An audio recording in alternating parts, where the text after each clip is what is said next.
Good morning. It's the early show with Rick and Lola. Well, every good West Virginian has their own favorite places, but we have a West Virginian on the line who has actually written a book about it, and it's titled 100 Things to Do in West Virginia Before You Die.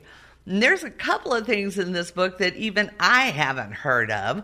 So we're going to welcome to the show Melody Pittman, one of the co-authors of the book. Melody, welcome to the show. Thank you so much. And the crowd went wild. And the crowd went wild.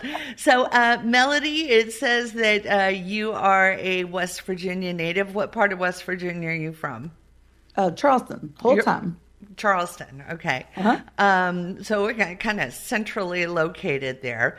What made you want to write this book?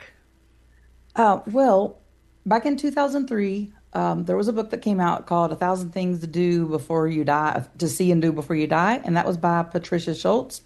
And she is a dear friend of mine. And that was kind of like a holy grail of traveling back in those days because, internet was relatively new or not even existent for a lot of people. So I was familiar with the concept, and this is a national book series. So I had a couple friends who were writing this book, and I've been such an advocate of promoting West Virginia tourism since I started this job about 12 years ago, being an influencer and a travel blogger.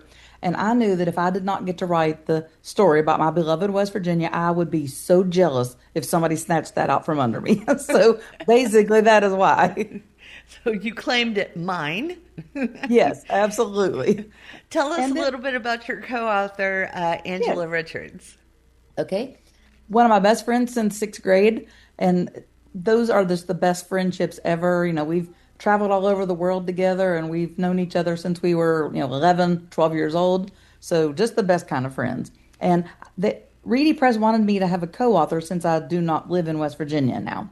And so I called her up.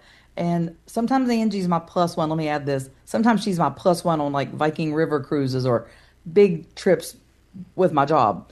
So I was like, yeah, Angie, did you ever want to write a book? And she's like, no. And so I'm like, but I really need you to write this book with me. So she agreed, and I'm just so appreciative. So and we got to do this together, and that was a bond, and just super fun. That's great. So, of course, we're not going to go through all 100 places, but you are doing a press tour on this.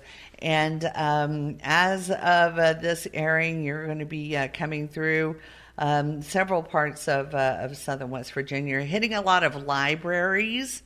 On this tour, libraries. On this particular tour, doing a lot of book signings.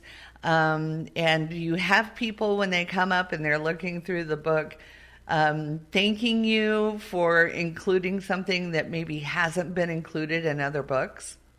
Yeah. Some people look at the title. Well, first of all, let me say there's about 240 things. There's 100 entries, but there's about 240 things listed. And so, if it's so cliche to say, but if I had a quarter for every time somebody said, oh, I'm sure I've already done them all. Well, I'm a professional traveler, so I bet you a whole lot of money you haven't. So, because I didn't want to just put the biggies and everything, so we did put a few obscure things in here because what would be the point in putting it in print if it's not something you haven't done? So, yeah. So there's that. Even if you are a local, this is a good pickup. Yeah, definitely. I'm in West Virginia, so I live in Nevada. I'm in West Virginia right now. It's the first time I've been here in a while. And I've already done more things in the past 5 days than all my friends in Charleston. Like I'm going to a theater that half of them don't even know exists. I went to a restaurant that had only been open 30 days. They didn't know the restaurant that had been there had closed. I just went to the Courier Diner. They didn't even know it's reopened. So even though I live so far away, I always have my finger on the pulse of kind of tourism all over the country, but especially West Virginia. So that makes me feel really good that I'm introducing people that live here to things they wouldn't normally do. So, what is your favorite thing in the book? Oh, that's such a hard one. Well, my favorite thing is I'm a gambler. So if you're a gambler, we have a bingo in Dunbar, and I still kind of claim it as mine. There's a bingo there that benefits like school sports teams and athletics and all this sort of thing. So it's for a good cause. But like I said, I'm a gambler and I don't normally play bingo, but the bingo here, you can pull tips and it's just some kind of special. The food is great. It's a great ambiance. Now they do smoke. So there's that. So that is my favorite, but probably the one or two things that I like to tell people that they don't know is about the Palace of Gold, because I think the Palace of Gold is absolutely just amazing, and the West Virginia Penitentiary. It just has such great history, and I mean those are like big attractions that really draw people. I've been visiting the Palace of Gold for over 20 years, and now it's a major tourist attraction. I think that if you live in India, that is like a major place. You're coming to West Virginia to tour the Palace of Gold, and there's no fewer than probably 20 people on one of the nine or almost all of the nine daily tours or something. I mean, that's really big time. So, Yeah, now the Palace of Gold I recently found out about, and it is spectacular that yes, this this is has been amazing. here this long and more people don't know about it. It's Yes, like it's beautiful. it is absolutely, absolutely gorgeous. I took my husband 2 years ago and he was dumbfounded. Like he's told everybody you can't take pictures inside, but the pictures outside, are just as great. Yeah. But he just couldn't believe he lived in West Virginia all these years and had never been there. Right, right. You've got, of course, down here in southern West Virginia, you talk about the Hatfields and McCoy trails. Hmm. You've got, the river float in St. Albans, the Blinko Glass Factory tour. You've got all of that. You've got, Clay Center, Camden Park. We were recently just there. But Seneca Rocks. Seneca Rocks is kind of getting a resurgence right now, Oh, that's great. which is a very exciting thing. You've got it broken down. It's not just tourism places. There's food and drink. There's entertainment. There's culture and history, and you included the UBB Miners Memorial. Yes. I'm actually related to one of them. It's a distant relation, but that's still something that strikes my heart. And I'm very proud that I'm from a coal state. And I know that causes a lot of controversy, but I went to East Bank High. Shout out to Jerry West's high school. And, a lot of my classmates are or were coal miners.